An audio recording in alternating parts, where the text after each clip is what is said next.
Bir de deyyus. Deyyus kimi diye. Özünün mahremi ecnevilerin oturanını görüp bitibavut bunu adama deyyus diye. O adam cennete varacak değil. Şu zamanı deyyus kuvvettir. Kıyırdığımız bazılarda ecneviler bilen hadır namazet deyip elleşip aylanışık gelpiyor. Şu adamın iddiadeleri doğruları deyyus şola. Ey Türkmen beytmelin namazet deyip bunu onunla tülüğürleşpiyor. Haram. Şunun merdi öylezi ne edecek şunu?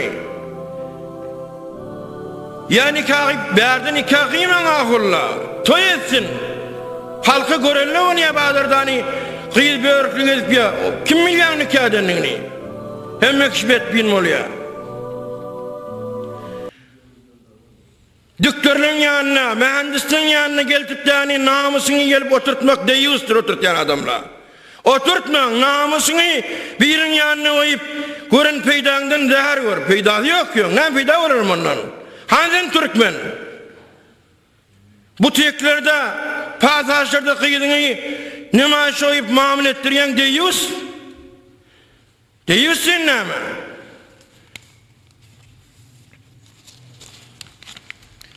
Kitaplar şuna deyyus diye. Peygamber Aleyhisselam'a bir tane erkek bir yerde oturdu, üçüncü şeytanlar diye. Şeytan oturan adamdan doğrudan çıkarmayın. Şu 4 nefer cennete varmalı deyiptir. Gelinlemez, kıyırlamaz, gelinim onun altına kıyırlamaz.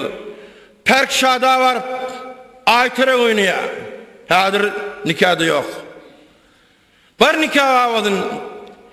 Bir tür ecnemin içine varıp namusunu ortada saklamak doğru da atmayın.